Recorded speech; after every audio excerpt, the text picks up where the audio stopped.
Por 20 longos dias, o Brasil inteiro prendeu a respiração, acompanhando uma das maiores caçadas humanas do Brasil.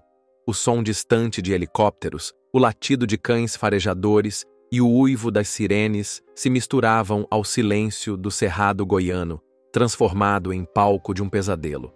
Lázaro, um nome que rapidamente se tornaria sinônimo de terror e impunidade, era o protagonista dessa saga macabra. Um criminoso violento, com um rastro de dezenas de vítimas, ameaças e reféns, ele desafiava as forças de segurança de um país inteiro. A pergunta ecoava em milhões de mentes. Por que ninguém conseguia parar Lázaro? Este é o relato de uma fuga que parou o Brasil, revelando as fragilidades de um sistema e a capacidade de um único homem de aterrorizar uma nação. A história de Lázaro não é apenas um caso criminal. É um mergulho nas profundezas da mente humana e na complexidade de uma perseguição que se tornou um espetáculo midiático, expondo o medo coletivo e a busca desesperada por segurança.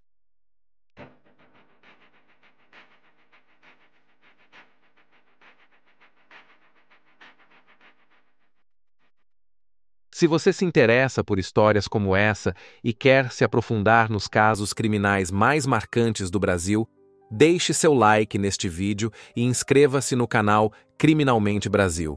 Sua participação é fundamental para continuarmos trazendo conteúdo de qualidade e promovendo a reflexão sobre temas tão importantes. Quem foi Lázaro Barbosa? A origem de um serial killer. Lázaro Barbosa, nascido em 1988 na Bahia, carregava desde cedo os sinais de uma vida marcada pela agressividade e pela marginalidade. Sua trajetória criminosa começou cedo, e a violência se tornou uma constante em sua existência. Aos 19 anos, ele foi preso pela primeira vez, acusado de homicídio, um prenúncio sombrio do que viria a ser sua vida. No entanto, a prisão não foi suficiente para pará-lo.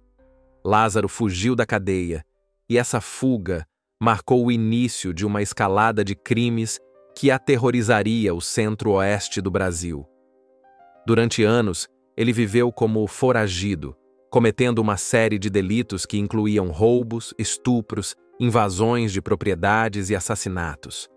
Seu modo de agir era marcado pela brutalidade e pela frieza, deixando um rastro de medo e destruição por onde passava. Lázaro não era um criminoso comum. Ele era um predador, um serial killer que se movia nas sombras, utilizando o conhecimento da mata e a astúcia para escapar da justiça.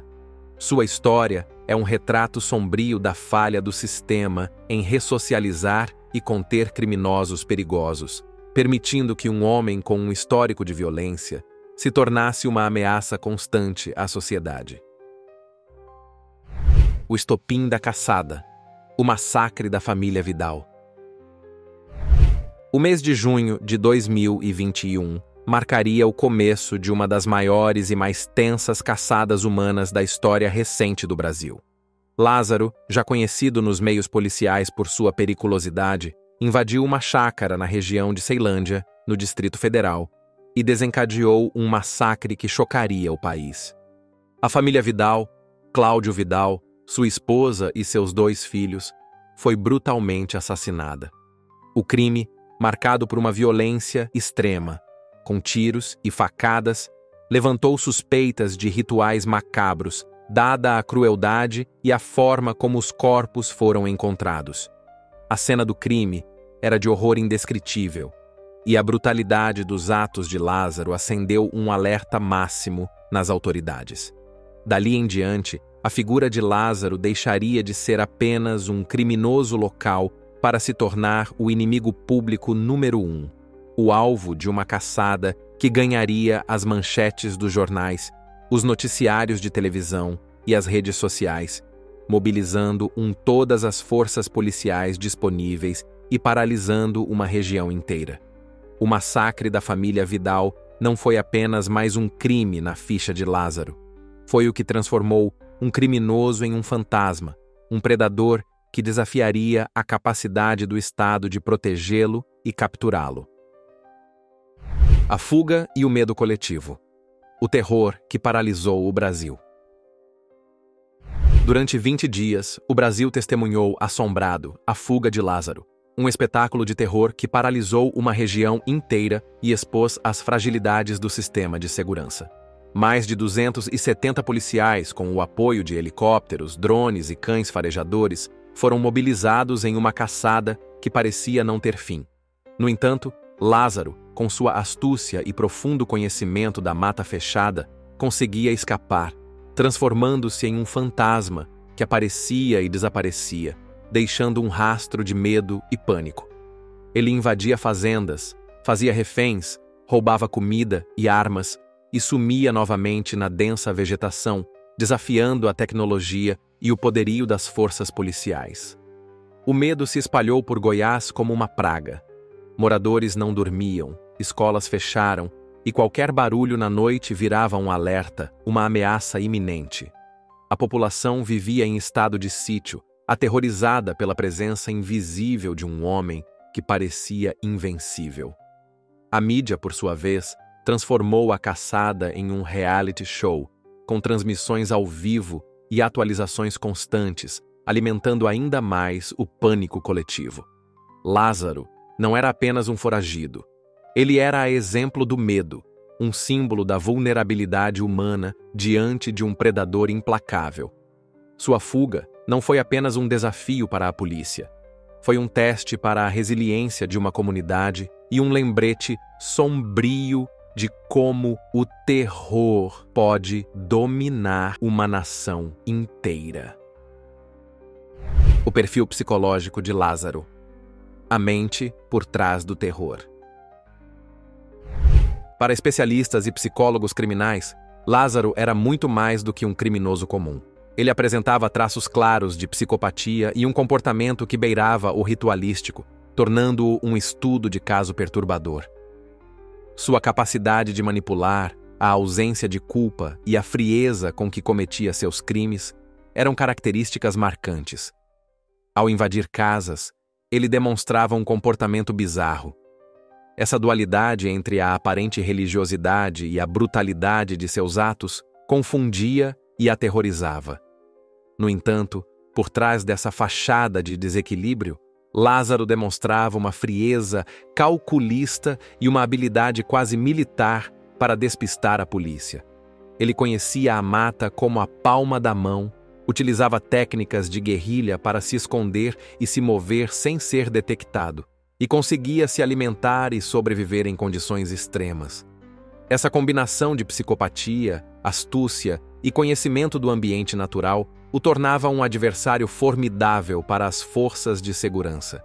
O perfil psicológico de Lázaro é um lembrete de como a mente humana pode ser complexa e perigosa, e de como a ausência de empatia e a busca por poder podem levar a atos de violência inimagináveis.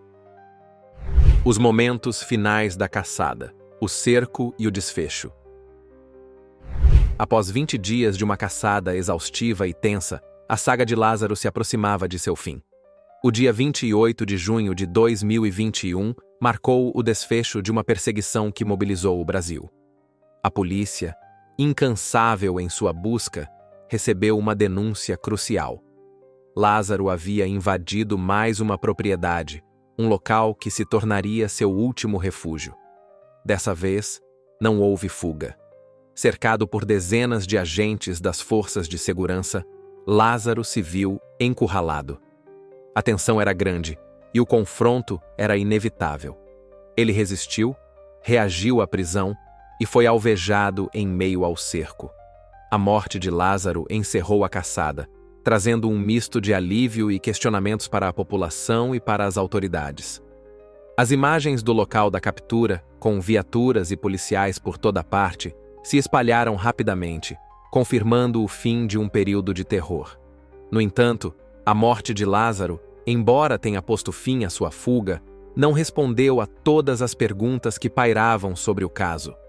O desfecho, tão aguardado, deixou um legado de dúvidas e teorias, alimentando ainda mais o mistério em torno da figura do criminoso que desafiou o Estado por quase um mês.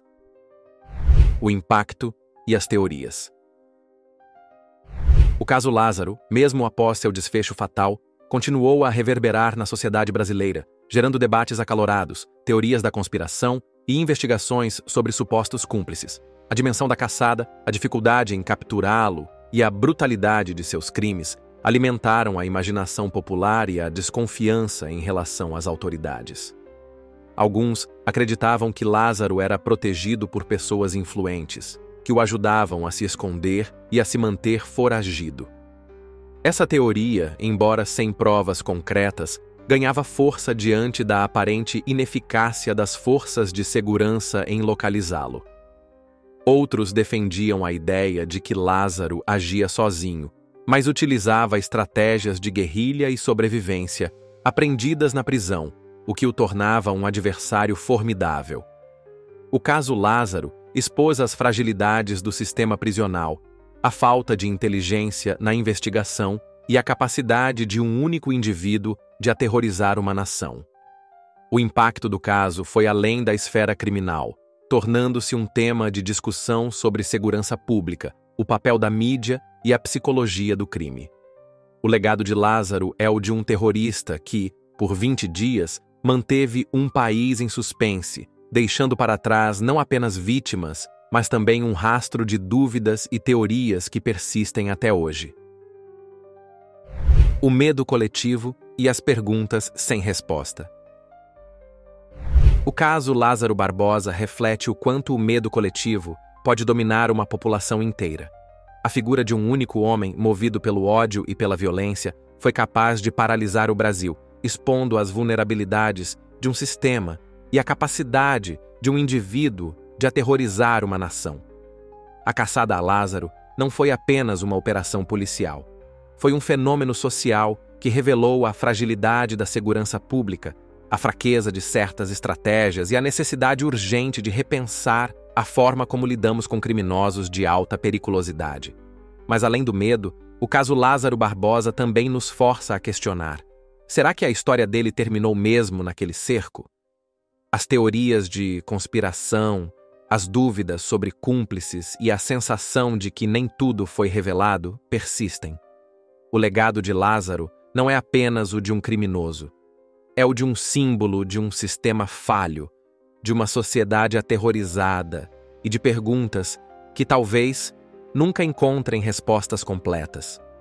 Sua história nos lembra que o mal pode se manifestar de formas inesperadas e que a vigilância e a busca pela verdade devem ser constantes para que o terror não se instale novamente. Se você se interessa por histórias reais, sombrias e que nos fazem refletir sobre a condição humana, inscreva-se no Criminalmente Brasil. Ative o sino para não perder os próximos episódios e junte-se a nós nessa jornada de desvendar os mistérios e as complexidades do crime no Brasil.